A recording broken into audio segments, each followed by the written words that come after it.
Every day of my life starts with the same thought that I can't believe I've let things get this bad with my weight. And I am disappointed. We are kicking things off with a truly grim reality. Meet John, a man whose life has been completely consumed by his size. He can't even sleep in a bed with his own wife. He's been relegated to a recliner for nearly a decade because lying down means he literally can't breathe. His own body is suffocating him. This is more like being imprisoned than being overweight. Every single day starts with the same thought. How did it get this bad? It's a heartbreaking and absolutely staggering way to exist, and you can see the despair in his eyes. He is at the lowest of lows. Growing up, it was just me and my older brother, Lonnie. My dad was a truck driver. He got addicted to speed so he could stay awake and drive a truck. Where does this all begin? Well, the backstory is a straight-up tragedy. John and his brother Lonnie had a father who was a truck driver hooked on amphetamines. He ultimately chose the drugs over his own family and just left. With their dad gone, their mom had to work constantly, leaving the boys with their grandparents. And how did the grandparents show love? The way so many do, with food, an endless supply of anything they wanted. Food became their best friend when their own father wouldn't be. So you think you can both make those changes? Yeah. I hope so, because your bodies are getting close to the limit, especially you, John. Your wife and your brother are... And here he comes, the one and only voice of truth, Doctor. Now he wastes no time cutting to the chase. He looks right at John and Lonnie and lays down the law. There are no comforting words here, just pure reality. He tells them their bodies are at the brink of collapse and flat out warns John that if he doesn't change, his wife and brother will be burying him soon. What a wake-up call. For the first time, someone is holding a mirror up to their self-destruction, and the reflection is terrifying. Staying away from sugar and all the sweets that I enjoyed more before, and just cut all that out. Okay, well, you done a good job too. After 2 months, they return to Dr. Now. They've lost an impressive amount of weight. John is down 67 pounds and Lonnie is down 52 pounds. But here's the catch. They missed the goal, Doctor. Now set. They didn't quite do everything they were supposed to. You can see the flicker of disappointment, the realization that this is even harder than they imagined. This isn't a catastrophic failure, but it's a critical moment. This proves the path isn't a straight line, making their eventual success feel that much more earned and realistic. Past month, me and John have taken a different approach on how we pull together and keep doing what we need. We've been getting together for a weekly meal prep to do our healthy meals for the week.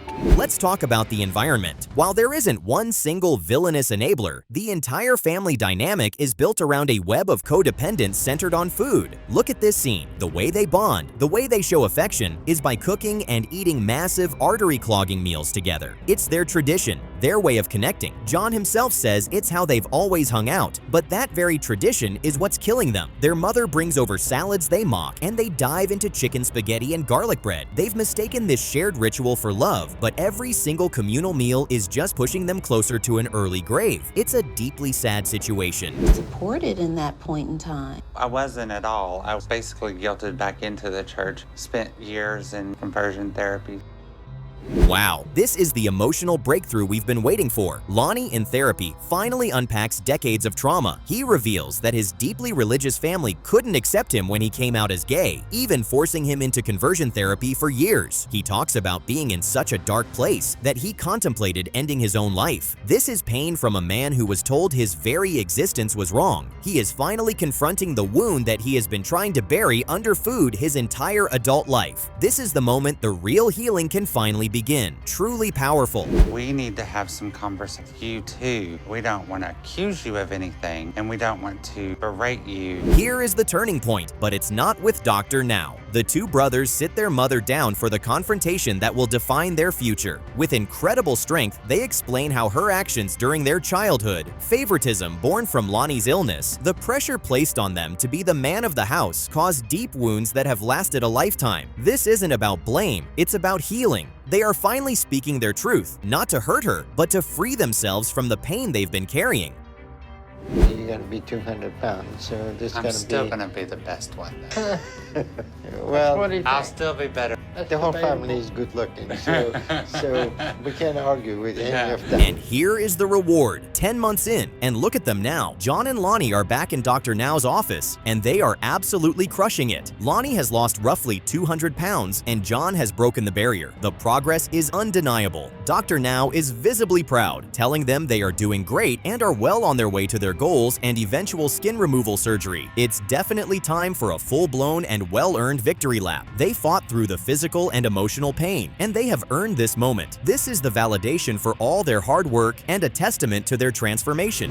Him or getting too tired really fast. But now I can go out without my scooter and stay up for a while without needing to sit down. And I love being able to do things with Caleb now.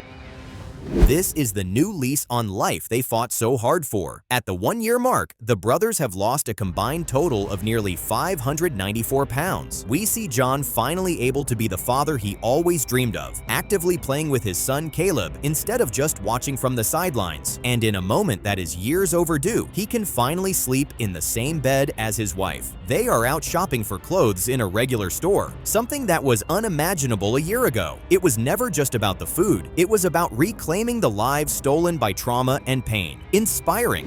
I'm just letting myself go to the point where I'm bedridden. I do everything from my bed. I'm literally a prisoner from my weight, and I can barely move now. We are starting off on a level of absolute despair. For 2 entire years, Teretha hasn't been able to get out of bed. Seasons literally change outside her window, and she's still in the exact same spot. The most humiliating part? Her own son and his girlfriend have to perform her most basic, intimate hygiene. Her sad life is basically an existence defined by complete helplessness and being a prisoner in a cell made of flesh. She knows she's at the end of the line, and that desperation is visible from the very first frame.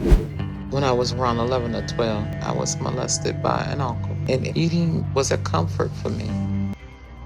And here it is, the root of the pain. It's a story we hear far too often, but it never gets less tragic. Teretha reveals that her path to obesity began after being molested as a young girl by a relative. Food became her only source of comfort, the one thing she could turn to that wouldn't hurt her. You can draw a direct, unbroken line from that horrific childhood trauma to the nearly 800-pound woman trapped in bed today. It's a heartbreaking illustration of how emotional wounds, left to fester, can manifest in such a physically destructive way. To have any chance of fixing the body, she first has to confront the devastating pain from her past. I'm gonna make a list, Darius, please go by the list, and I want everything on this list.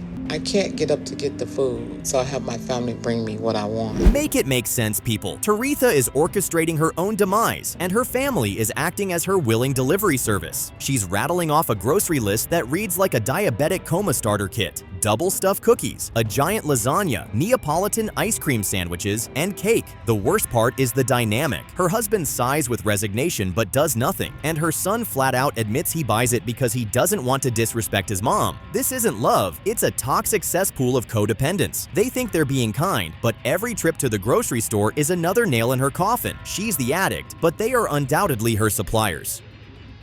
How much you weigh right now? The last time was 630, but they weighed me in the bed. You shouldn't be immobile at 630 pounds. Finally, a voice of reason enters this chaotic situation. Dr. Now immediately cuts through all the nonsense she's been told by other doctors. When she says her previous physician had her on an 1,800-calorie diet while she was completely bedridden, he's in disbelief. Then comes the bombshell. Her being on insulin is a big mistake. For the first time, someone is telling her the unvarnished truth instead of enabling her condition with poor medical advice. Dr. Now sees the entire pattern, the addiction, the flawed medical history, and the immobility. He is here to break that cycle with a dose of harsh scientific reality, and you can see it's the wake-up call she desperately needed. Late last night, she was complaining that she was very sick and something was wrong. We ran some tests on her, and the issue is that her blood sugar is spiking.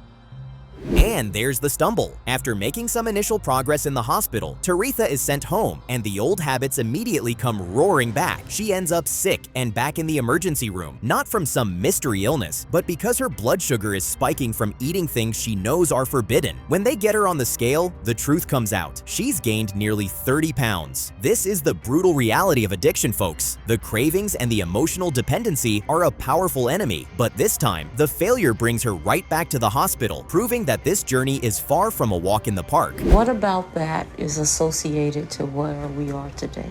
I had 1 or 2 bad experience of, inappropriate touching. Okay.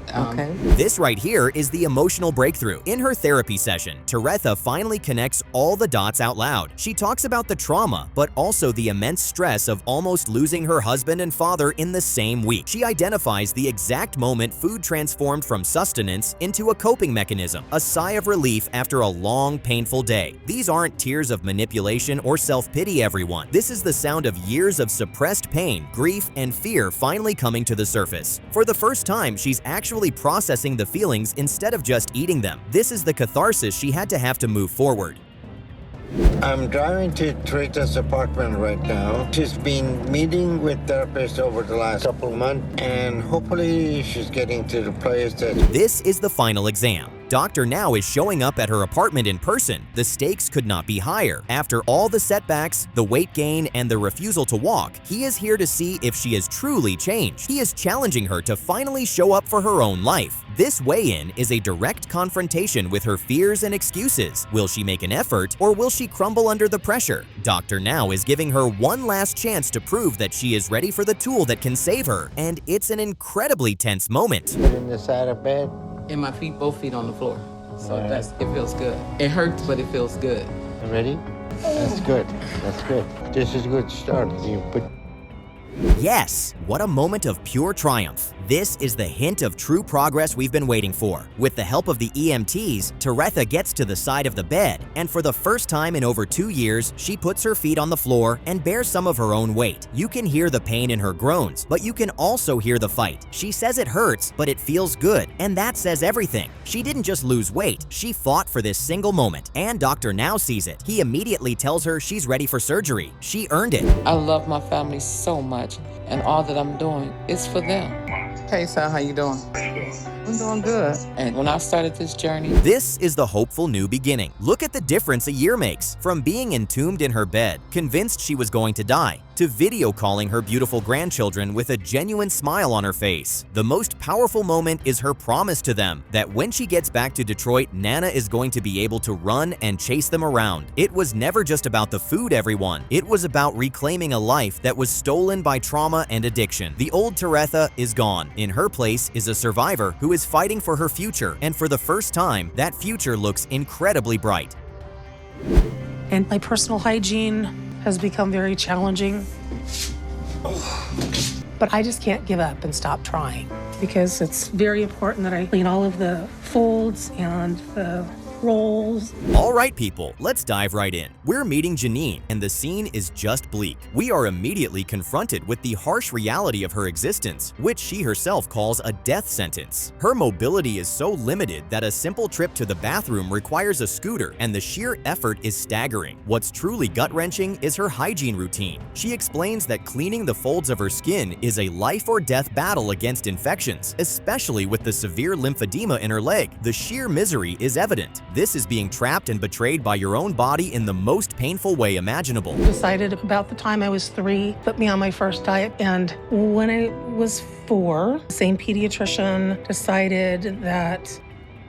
Hold on, everyone, because this backstory is absolutely wild and explains so much. Janine reveals that her mother was obsessed with her weight from infancy because a doctor warned her she might be predisposed to being large. So what was her mother's brilliant solution? She put her on a diet at age 3. If that wasn't shocking enough, at 4 years old, a pediatrician started prescribing her diet pills. Janine describes it as basically being a toddler on speed and says her life was never the same. This was absolutely misguided parenting, a catastrophic failure that set her on a lifelong path of destruction with food. So I put out an online ad to pay for someone to help me make the trip to Houston. And a really nice guy named Jonathan responded, so he's been helping me a lot.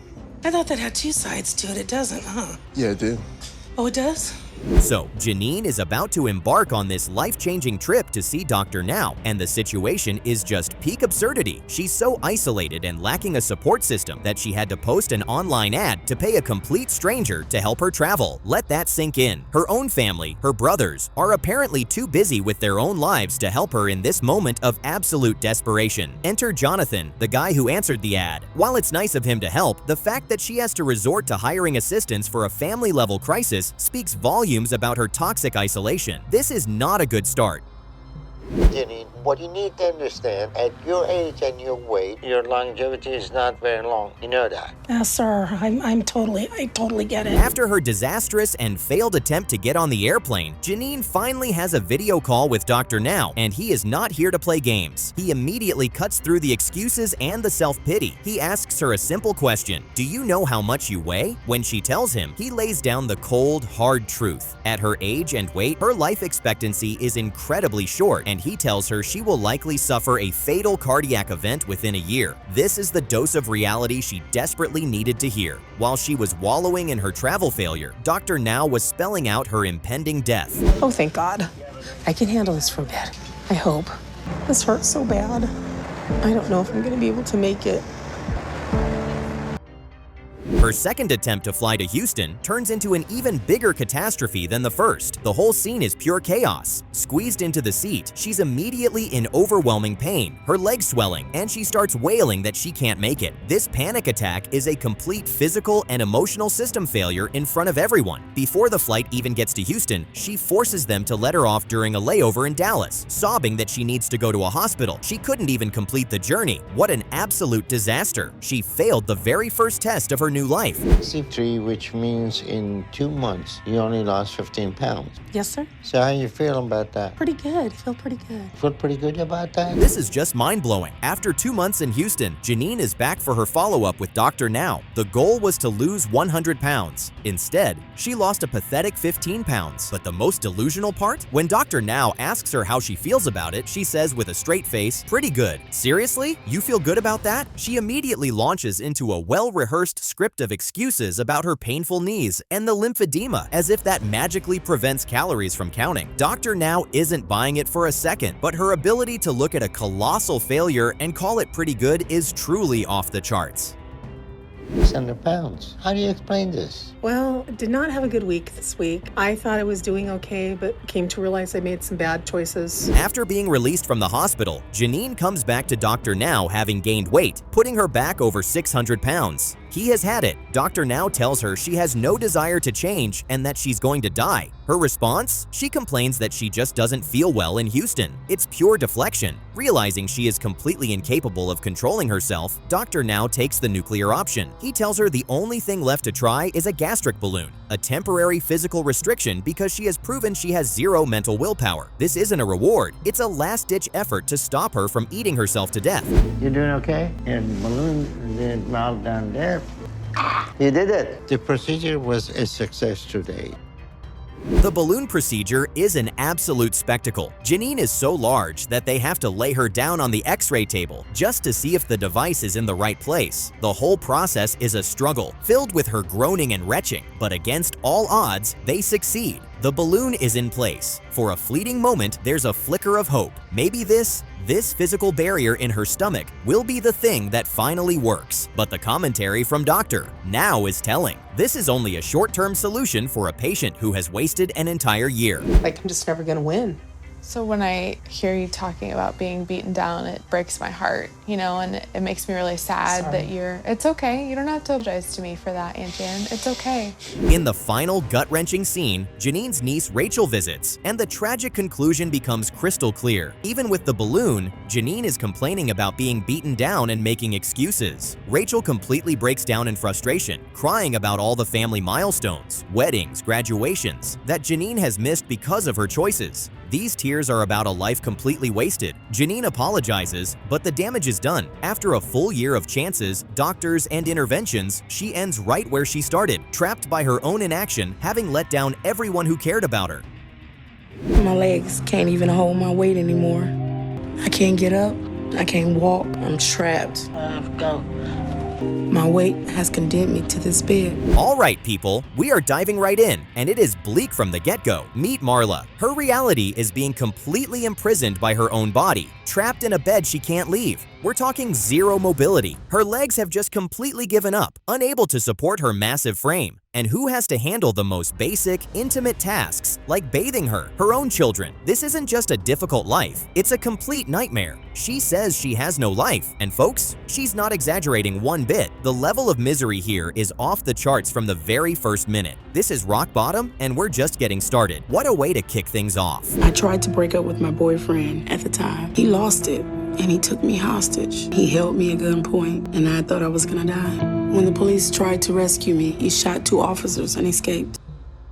So, how does someone end up in this state? Well, Marla's story is absolutely harrowing. In her early 20s, she tried to break up with her boyfriend, and his response was to take her hostage at gunpoint. Whoa, I mean, can you even imagine the terror? After he shot 2 police officers during the rescue, he escaped, leaving her in constant fear for her life. She became a prisoner in her own home, too scared to go outside, with food becoming her only source of comfort. That one horrifying event completely derailed her entire existence. Seriously, that is absolutely staggering. I love food. I'm a junk food junkie. When we go shopping for her, it's not what she needs to be eating, what she should be eating. It's about what she wants to eat. And if you ain't got what she wants, she mad. And here we go, everyone. Enter the enablers. Marla's daughter comes home from a shopping trip, and what does she have? Not healthy food, not sensible options, but the exact junk Marla craves. Her daughter openly admits that she brings her mom whatever she wants just to keep her happy, knowing full well it's what's killing her. It's this twisted logic of showing love by providing the poison. Marla is a self-proclaimed junk food junkie, and her family is acting as her supplier. This isn't just a personal battle for Marla. She's in a web of codependence where the people who should be helping are actually fueling the fire. Make it make sense. I can already see that she is in one of the worst condition health-wise I ever seen. 1, 2, 3. And she had a long trip, and that has taken its toll on her. Thanks, guys. You're welcome. Okay, the cavalry has arrived, and his name is Dr. Now Zaradin. Marla finally makes the 13-hour drive to Houston, not in a proper bariatric ambulance, but in a van. Dr. Now sees this and is immediately alarmed. He states that she is in one of the worst health conditions he has ever seen. The trip itself has taken a massive toll on her, and she's barely hanging on. For the first time, someone is looking at this situation with clear, unfiltered eyes, cutting through all the family dynamics and excuses. He is the voice of truth in this sea of dysfunction, and he knows this is a life or death situation from the second he lays eyes on her. Hey, Mr. Kantz. How are you? Oh, I'm fine. Good morning. Alrighty, so we're gonna need to do some physical therapy. Are you ready for us? No. Is that a yes or no? Not yet. After nearly dying upon arrival and being saved by Dr. Now, you'd think Marla would be the model patient, right? Wrong. We're now in the hospital, and she is actively refusing to do her physical therapy. The therapists come in, ready to help her, and she just shuts them down. She claims it has to happen in her own time. Her own time? People, her body is giving out. Her daughter Sierra is watching this, completely frustrated, realizing her mom isn't even trying. She got the lifeline she begged for, and now she's refusing to even grab onto it. The grip of her old mindset is incredibly strong. Mama, she always like that at home. I'll give you a clue. She's stubborn like that. If she act like a kid, you treat her like a kid. Don't bring her anything. She want water, get up, get it yourself. She want food, get up, get it yourself. This is it. The turning point isn't for Marla, but for everyone around her. After Marla throws yet another childish tantrum, refusing to stand, Dr. Now sits her daughter Sierra down for a dose of reality. He tells her point blank, when your mother acts like a kid, you have to treat her like one. Stop waiting on her hand and foot. If she wants water, she needs to get it herself. He is exposing Marla's manipulation for what it is, a tool to control everyone around her. This is the emotional breakthrough, finally giving Sierra the permission she needs to stop enabling this destructive behavior. I've lost a lot of weight. But not since you left the hospital. So if we get a couple of EMT, we can help you to stand up? Yeah, I'll try. This is Dr. Nazardan. I wonder if you can come help to get Marla up. Dr. Now has had it. 4 months after being sent home from the hospital, Marla has made no progress. So what does he do? He makes a house call. He shows up at her apartment, confronts her about her lack of progress, and sees she's still just lying in bed. When she gives him more excuses, he calls in a team of EMTs to physically get her on her feet. This isn't a suggestion anymore. It's an intervention. This is the ultimate tough love moment, a final dramatic push to shock her out of her learned helplessness. He is not playing games anymore. He is forcing her to confront her own potential. Here we go. All right. Keep pushing your weight on. Oh. Okay. All right. Good job, Marla. Yeah. And here it is, the moment of truth. With Doctor now directing and a team of EMTs providing support, they get Marla to the edge of the bed and tell her to push. And guess what? She does it. She actually stands on her own 2 feet. You can see the shock and amazement on her face. For the first time in forever, she feels her own strength. This is the hard-won victory. All the excuses, all the fear, all the manipulation, it all vanishes in this single moment of triumph. She didn't think she could do it, but she did. This is the earned reward for finally facing her biggest obstacle, herself. Kudos. Keep going, keep going, keep going. Keep going, you're almost there. Keep going, you're almost there. All right. There you go. Good job. I'm so proud of myself. Makes me feel like I can do anything. About 300 pounds less, huh? Can you tell the difference? Yeah. What a finale, everyone! Look at this transformation. Marla is not just standing, she is walking. She makes her way to the scale at Dr. Now's office, and the result is in. She has lost around 300 pounds. This is pure validation. She realizes that she had to be the one to do the work, that no one could save her but herself. Her daughter Sierra is looking on, hopeful for the first time that she can finally have a real relationship with her mom. This is truly about reclaiming a life that was completely lost to trauma and despair. Marla got her new lease on life. Truly a wonderful feeling.